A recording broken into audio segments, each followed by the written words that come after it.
Here on Granada, we're joining ITN in London for the news at 10.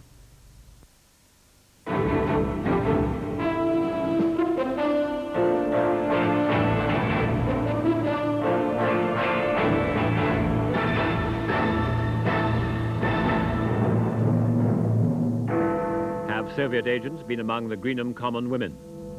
A handshake on a rail tunnel now, a road one sometime. The county Tories promise a big revolt on rates. The Queen says Britannia stays as long as she's needed. And the new Lesotho regime celebrates Chief Jonathan's fall. Good evening.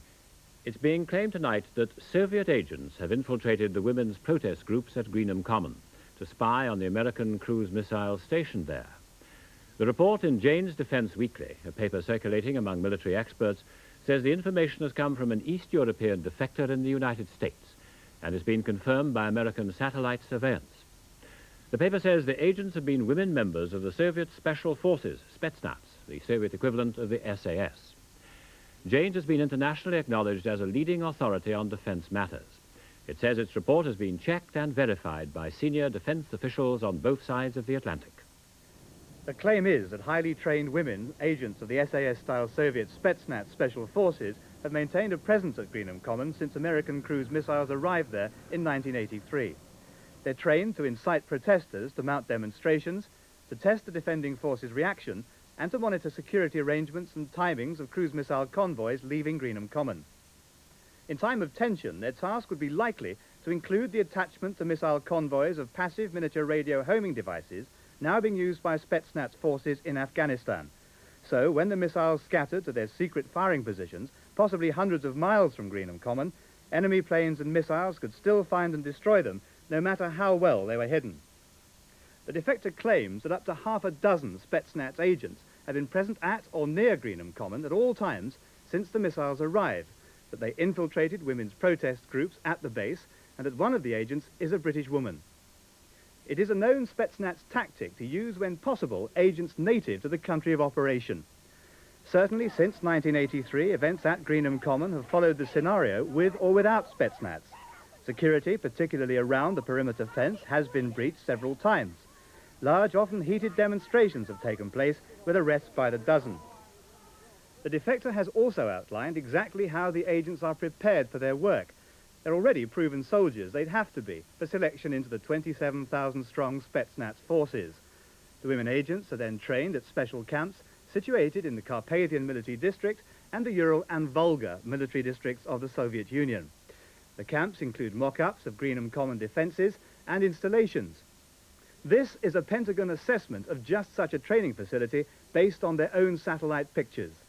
Greenham-style wire perimeter fences with dummy cruise missile launchers of the type the Americans have but the Russians don't.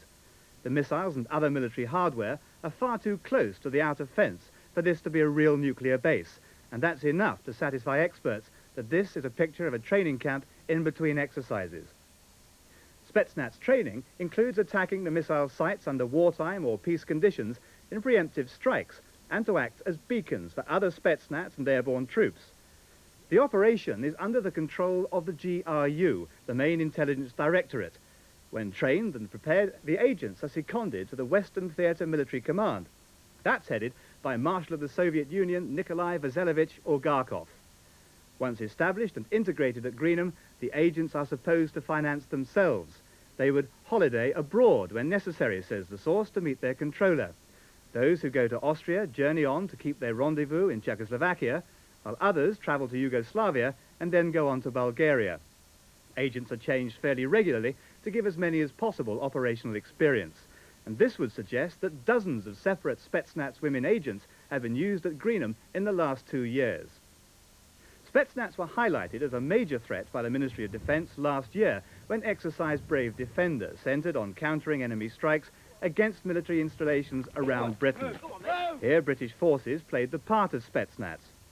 The Ministry of Defence offered a non-committal response when confronted with this information, saying they were aware of the threats Spetsnaz posed generally, and they did not discuss matters of internal security.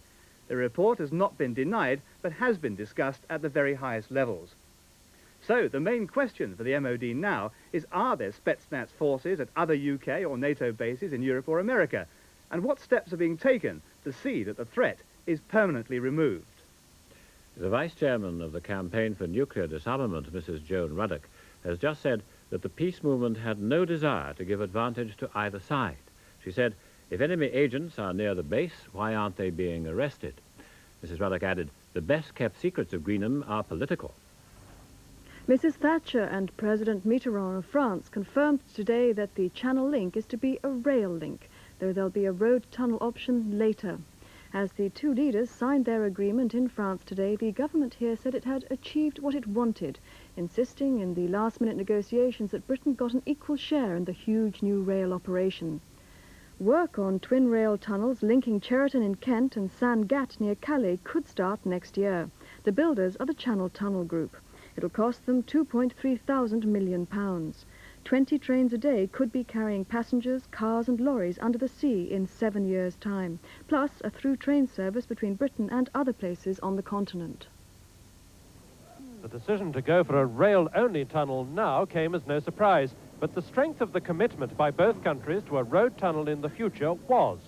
The United Kingdom and France have decided today, on the basis of reports by experts, to link their two countries by a twin-bore tunnel under the Channel for rail traffic and motor vehicle shuttle trains. Later, a drive-through link should be built. President Mitterrand's clasping of Mrs. Thatcher's hands underlined that today all was pure friendship, not always the case in the past. And Mrs. Thatcher, still thinking about that road tunnel, decided to do her bit in French for the Entente Cordiale. Le projet sur lequel nous nous sommes mis d'accord aujourd'hui n'est pas notre dernier mot. Ce n'est qu'un premier pas. Applause, even the odd hurrah, rang round Lille Town Hall. Only the mayor of Calais, dreading the reduction of passenger ferries into his town, remained glum. His worries certainly increased by today's additional commitment to a road tunnel too. So I asked Monsieur Mitterrand about the conditions attached to that. When he says the road tunnel should be built, does that mean it must be built? Well, that is what we would wish. That is what we wish, and that is what we expect. And we said that if, at the end of 15 years, the project had not started, then the group, the consortium that has got the concession, will lose it. Just one small supplementary question, if I may, to the Prime Minister. Have you, by agreeing to such a tight deadline, ridden roughshod over environmental requirements? We have taken environmental requirements into account in the choice of this particular form of fixed link. As I indicated in my opening remarks, we're very much aware of them and the need to meet them. With formal signatures on a document setting out the agreement between the two countries and a commemorative plaque unveiled, it seems that this time Britain and France have entered into their strongest ever commitment to get the tunnel built. Michael Brunson, News at 10, Lille. Channel Tunnel Group 1, largely because its scheme is simple and uses well-established building techniques. It's for 2 rail tunnels, each 31 miles long, with a service tunnel down the middle. A dozen giant boring machines will carve out the steel-lined structure 130 feet below the seabed. Cars arriving at the channel ports will be loaded onto special shuttle trains for the 30-minute ride. The shuttles will run on a loop, departing up to once every 5 minutes, with breaks for express trains carrying passengers. On each side of the channel, there'll be 30,000 construction jobs and 7,500 permanent jobs. It's planned to open in 7 years' time. At today's prices, it'll cost £2.3 billion to build. A ticket will be about £20 per car passenger, and the train journey between the two capitals would take around 3.5 hours. Criticism has come from 2 sources. Ferry operators have threatened a price war, while rivals to build the link are angry at Channel Tunnel Groups under almost no obligation to build a road tunnel. When we can deal with the technical problems of ventilating a 31-mile tunnel, the problems of constructing 2 very big tunnels in unknown terrain underneath the channel, problems of traffic control in the tunnel, driver disorientation, and if there's the money to do it, we will build a drive-through or two drive-through tunnels. Failed rival Channel Expressway say that'll never happen. They hope political change in France will block today's decision, and they'll then get the go-ahead for a rail and road tunnel. As I understood the announcement, I watched the announcement, it said that proposals would be forthcoming at the turn of the century for a road link, which might not come before the year 2020. And I think I'm going to be long since retired by then. I think that what we must try to do is nip the present decision in the bud. But in the Midlands, the Tarmac company was celebrating the Channel Tunnel Group's victory. £400 million worth of business will go to the area, creating at least 5,000 new jobs. We anticipate that steel reinforcers, steel fabricators, ventilating companies, small component companies in the Midlands, where there is still a plethora of companies and facilities available, they'll have first choice. The Transport Secretary, Mr. Nicholas Ridley, told the Commons the link was a massive opportunity for rail, needing about £300 million of British rail investment. Labour said it was pleased the tunnel would be a rail one, but accused the government of electoral bribes and stunts. Northern and Scottish members protested about more investment in the south east, and some Kent Conservatives said local people were worried about job losses or harm to the countryside. Local opinion is also divided at the French end. Some say the rail link will mean a bonanza for both countries. Others see it as a gimmick for the spring French elections, or, as one man put it, as bad as Concorde. Of course, not very happy. Not very happy because it's another Concorde on the way. Do you think there's anything you can do to stop it now? No, no idea at all. It will stop by itself. It's just a purely political project, so it will be destroyed by both parliaments and politicians. I think that the fixed link will give very much work to our people, and also will transform our area. Now with Kent, we will be in the first line of Europe. The City of London went home tonight worried about the prospect of higher interest rates this week. The pound closed at $1.4160, that's down 2.2 cents. That was chiefly because the price of North Sea oil fell to $19.50 a barrel for purchases for next April, down $9 since early last month, and the lowest for 6 years. The Saudis have put up production. The FT share index fell to 1,106.1, that's down 12.6, and the pound was exposed just when no one was helping on interest rates. In September, when the finance ministers of the world's 5 richest nations met in Washington, they agreed to try to bring the dollar down by concerted action. They all agreed it was riding too high, and it worked. Since September, the dollar has fallen by no less than 10% against all other currencies. Fine so far. The only trouble, the pound has fallen too by 5% over the same period, mainly because of worries about oil prices. This weekend, as the ministers met again in London, those worries persisted. But the biggest blow came when plans to try and get interest rates down in all countries, again by concerted action, simply never got off the ground. Tonight, as the oil price went through the psychological $20 mark for the first time in 7 years, the Bank of England obviously thought it was pointless to try to protect sterling, either by direct buying or, for the moment, by another interest rate signal to the big clearing banks. Conservative backbenchers in the Commons said they'll rebel tonight after the Environment Secretary, Mr. Kenneth Baker, told them that he would not accept their complaints that the Shire counties were being penalised over rates. He said the money had to go to stop deprivation and unemployment in the cities. The government have had a very rough ride from their own supporters once again. This year's rate support settlement left the Shire counties worse off than the cities, and according to some of their MPs, these councils are responsible low spenders and don't deserve the big rate increases the settlement entails. The Environment Secretary, Kenneth Baker, was interrupted constantly by his own side as he put his case. The inner cities, he said, needed the money. The problems of some of our towns and cities are acute. And I must say to the House, faced with these problems, no Secretary of State can walk by on the other side. Some say that whilst they recognise the needs of towns and cities, they should be met from resources other than through the rating system. But I would say in reply to that if more resources are to be found, they have either to be found from the ratepayer or the taxpayer. the 200 million extra resources for inner cities and urban areas, which the government are quite rightly providing, is in effect to be paid for entirely by the ratepayers of the Shire counties. Another former cabinet minister, Sir Ian Gilmore, joined the attack. The government were cheating the ratepayers, he said. And Charles Morrison said he was not prepared to vote for cuts in services or huge increases in rates, or both. Mr. Baker promised that the penalty money the government got from city authorities which overspent would be paid to the shires. But the rebels pointed out that councils couldn't rely on getting this money when they were fixing their rates.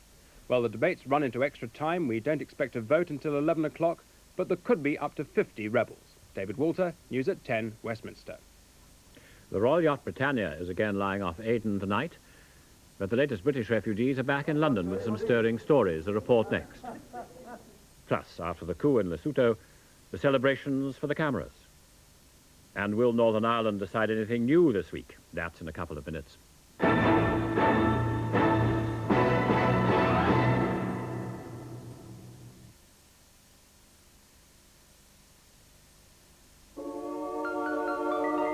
Imagine a car factory where no one has ever gone on strike. Where no one has ever been made redundant.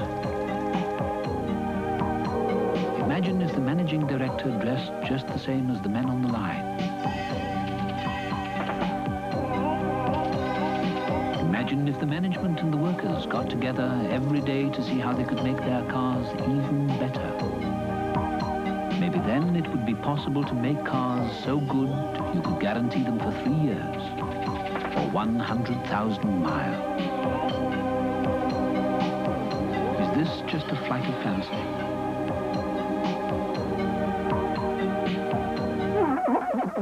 It appears not.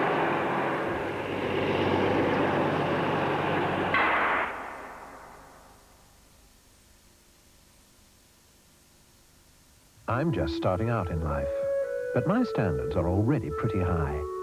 That's why I'm so excited about Standard Life. But one day I'll need an endowment mortgage for a home of my own, and savings too. How else could I afford my own transport? I might even want to retire to the seaside on a good pension. And it would be nice to know me and my loved ones are covered by Standard Life Assurance. Standard Life, for all of your life.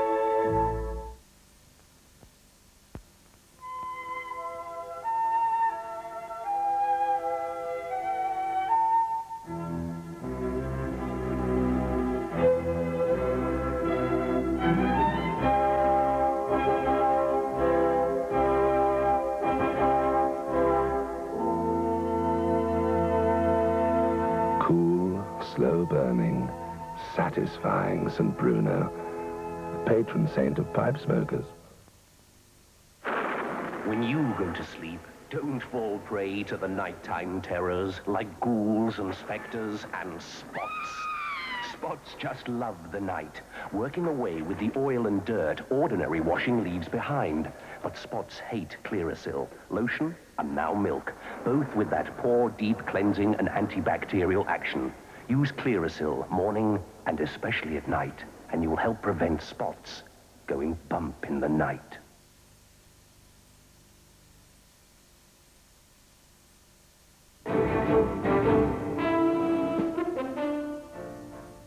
The Royal Yacht Britannia is tonight waiting off the coast of Aden to rescue more refugees escaping from the fighting. Buckingham Palace says she can stay there as long as she's needed. Aden Radio says the rebels are now in control, but reports are confused and sporadic fighting is still going on. Steaming at 26 knots, HMS Jupiter took just 5 hours to cross the Gulf of Aden. Another 209 evacuees lining the rails. As she docked this morning, a sense of frustration among officers and crew that she wasn't able to play a more active role in the actual evacuation. The frigate was forbidden to enter the 12-mile limit. HMS Jupiter stood off the coast as Britannia shuttled the refugees out from the beach. On the dockside, the British consul in Djibouti, Christopher Bredington, prepares for the arrival of yet another batch of evacuees. Among those reaching safety today were over 150 Indian and Pakistani contract workers. Another 18 Britons came ashore exactly 12 hours after wading out to Britannia's boats the night before. But hundreds more remain. Well, at Little Aden, we think at the moment about 600 people who have escaped from various parts and have amassed there in Aden, waiting to be picked up. But the question is whether they will stop the shooting long enough to let them on board. On the dockside, provisions were loaded aboard for transfer at sea to Britannia, an indication that the royal yacht was planning to continue playing her vital role in the evacuation. How long this will continue obviously depends on the government. The royal yacht has a very tight program in Australia, and it now depends on the palace whether they are prepared to keep her in Aden and throw up the royal program in Australasia. Criticism from the Navy today on Russian response to the evacuation, accusing them of rescuing their own citizens and ignoring other stranded nationals. There is another reason why the Royal Navy is less than happy with Russian participation in the evacuation. With a strong Soviet influence in South Yemen, the Royal Navy says the Russians could easily arrange for other ships to enter the territorial waters of South Yemen, taking some of the enormous pressure off Britannia in the rescue of the civilians from the beaches. And if to prove the Navy's point, 2 Soviet container ships arrived off Djibouti late this afternoon, crammed with Russian evacuees. These were just some of the 7,000-strong Russian community in Aden. More than 750 people aboard the 2 vessels, all of them with a clear view of HMS Jupiter's parting shot. Peter Sharp, News at 10 in Djibouti. At Paris, even the French foreign minister was up well before dawn to greet the first evacuees from Aden to reach Europe. Exhausted Britons stepped off a 7-hour flight from Djibouti, some in Royal Navy-issued clothing, some draped in blankets, and still showing the flag. Did you have trouble getting down to the beach from the embassy? Well, we flew the flag over the Land Rover, and people respected, yeah. Nobody shot at your vehicle? Oh, there were 1 or 2 stray bullets. Airborne again for London, there were memories of danger and tributes to the royal yacht's finest hour. We heard that the Britannia was on its way, and so a group of us detached ourselves, ran up the beach, and there were these small lighters. And hearing the first British sailors say, "Come on, love, get in." At Heathrow, family reunions, and from the survivors of Aden, their lasting thoughts. Everyone's been so marvellous, they really have. But, no, there were moments we were cowering behind a steel bookcase when we had doubts. I taught in South Yemen, and I'll never see my students again. And they've now suffering in absolutely appalling conditions. And that really makes you sad. I mean, it's great to be alive, but very mixed feelings. We were not protected at any time, even during a ceasefire.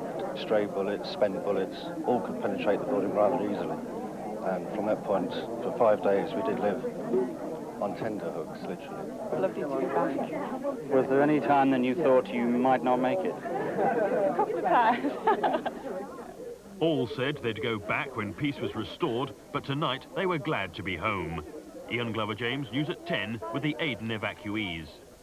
Despite criticism of the Russians, the Foreign Secretary, Sir Geoffrey Howe, thanked the Soviet Union today for its cooperation in helping to evacuate civilians from Aden. He had a 40-minute meeting with the Deputy Soviet Foreign Minister, Mr. Nikolai Ryzov, who's in London at the moment. I was expressing our appreciation of the cooperation that we had received from the Soviet authorities out there, also saying that it was necessary for that to continue in the difficult circumstances that are still there. I think it's important that as a result of that cooperation, Britannia has actually taken off over 600 people, 10 times as many non-Brits as Brits from more than 40 nationalities. So we have been engaged in a cooperative effort. The fact that Soviet ships seem to be taking off only Soviet citizens, or mostly Soviet citizens, whereas Britannia has taken off 42 nationalities in the first run, is that significant? I think there were probably many more Soviet citizens to take off. We have had a smaller number of our own citizens, and people seem to have rallied round British staging points and taken the opportunity of coming onto our ships. There have been celebrations in the tiny southern African kingdom of Lesotho after the army coup which overthrew the government of Prime Minister Chief Jonathan. He's ruled there since independence 20 years ago. A group of officers led by Major General Lekanya and thought to be sympathetic to South Africa are in control and have imposed a dusk to dawn curfew at the capital, Maseru. On the streets at least, there was only jubilation at Lesotho's first change in government in 19 years. For the people of one of Africa's poorest states, it appeared that any regime was better than the one in power, and they converged on the Maseru city centre, streaming along the short road to the South African border, where the military was on hand to prevent any possible conflict. And it was the soldiers who were the heroes of the day, the members of Lesotho's paramilitary force, whose commander spearheaded the virtually bloodless coup. Chief Leobu Jonathan and his Basotho National Party had ruled Lesotho with an iron hand since the country was granted independence by Britain in 1966. In the years since, there's been only one general election in 1970, and Chief Jonathan has moved from one of neighbouring South Africa's most staunch supporters to its most vehement opponent on the subcontinent. His ideological allegiances swung increasingly towards the Eastern Bloc. And today it was a worried representative of the Soviet Union on his way to the government offices. Sources in Lesotho insist that the leader of the new military council, General Justice Lekanya, will now downgrade relations with the Eastern Bloc and attempt to woo the West, in particular South Africa. Maseru's streets are peaceful this evening as the new military rulers consolidate their position and prepare to issue a policy statement tomorrow. Whether Pretoria was directly involved in the coup or not, one of the new military regime's first actions is likely to be the signing of a security pact with the Botha government. Mike Hanna, News at 10, Maseru. Here, GEC heard today that its offer for the Plessy Telecommunications Company, worth £1.2 million, is being put to the Monopolies Commission by the Trade Secretary, Mr. Leon Britton. GEC is also suing Plessy for libel in one of its circulars. Guinness and the Distillers Company have agreed on a £2.3 million merger, which would give them 38% of the Scotch whisky market in Britain. That's against the Argyll offer for distillers, put at £1.9 million. There's no decision yet on a monopolies reference there. Labour's leader, Mr. Kinnock, told the Industrial Society in London today that Britain needs more public investment and an exchange rate that helped manufacturing industry.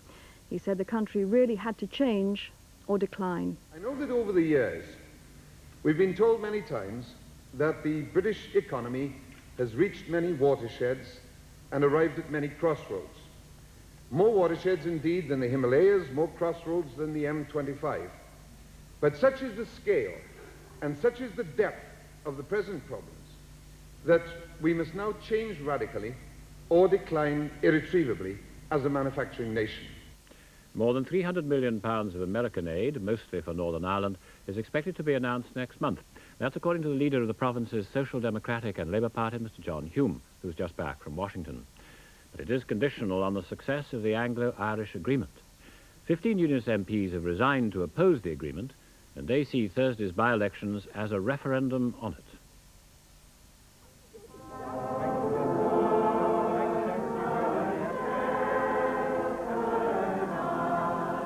Hymns and prayers from Unionist leaders Ian Paisley and Jim Molyneux as they try to mobilise Ulster Protestants for an unprecedented poll. They've engineered 15 by-elections in an effort to present a decisive no to any Dublin involvement in Ulster's affairs. Mrs. Thatcher's response is equally predictable. The agreement, she says, will remain whatever. She will watch the size of the Unionist vote against the agreement with interest and note support for Sinn Féin's campaign against it. The government hope that the accord will win votes for the anti-violence Catholic SDLP. In Belfast, meanwhile, an air of normality, but with industrialists and businessmen concerned about the effects of the Unionist campaign. The politicians in Northern Ireland continue to disagree with the government of Great Britain and Northern Ireland in a totally uncompromising way, that the relationship between Great Britain and Northern Ireland must be prejudiced. In the aftermath of the political campaign, the agreement untouched, few can predict the reaction of the various strands of unionism. Some talk of civil disobedience, some of violence, some of independence from Britain. Whatever, the government is pledged to resist it. Michael Macmillan, News at 10, Belfast. The United Arab Emirates ambassador in London, Mohammed Mahdi Al-Tajah, said today that one of the reasons he decided to pay the £2 million ransom for his kidnapped brother Sadiq was so that the kidnappers could be traced and brought to justice. Extradition proceedings have started in New York against an Arab businessman, 43-year-old Mustafa Zain, who's alleged to have acted as a go-between in the kidnapping. Tonight, soccer. In the Freight Rover Trophy, Northern Section, Rochdale 1, Chester 1, 4th Division Stockport 2, 3rd Division Bolton 2. And just 1,000 saw Tranmere 2, Preston North End 0. In the Southern Section, Swansea 1, Newport 1. Cricket in Sri Lanka, a 4th wicket stand of 125 by Chris Smith and Wilf Slack helped the England B tourists to 243 for 7 at the end of their first day of their first unofficial test. And the main news again. It's been claimed tonight that Russian agents have infiltrated women's protest groups at Greenham Common. Mrs. Thatcher and President Mitterrand have announced that there's to be a rail link under the channel. And the Queen says that the Royal Yacht Britannia can stay as long as she's needed off the coast of Aden. And more from Aden tomorrow. That's the news tonight. Good night.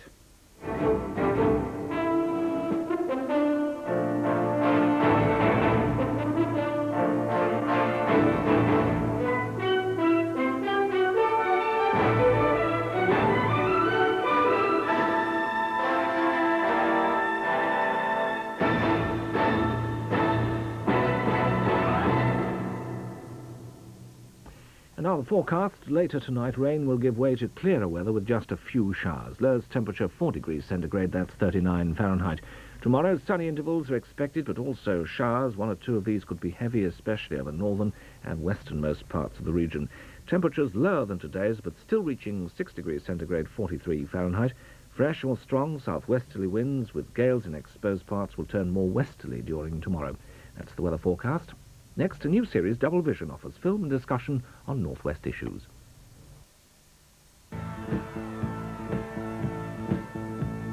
The lineup for Tuesday evening here on Granada. At 7, tension erupts on Emmerdale Farm. They were in a terrible state when I found them. That's why I was forced to do what I did. Don't expect any favours from me again. When did you two ever do me a good turn, eh? At 7:30 in Busman's Holiday, 3 chefs from Cumbria, 3 Royal Marines from Southsea, and 3 social security officers from Liverpool compete for the holiday of a lifetime. While at 8, Magnum is torn between 2 women.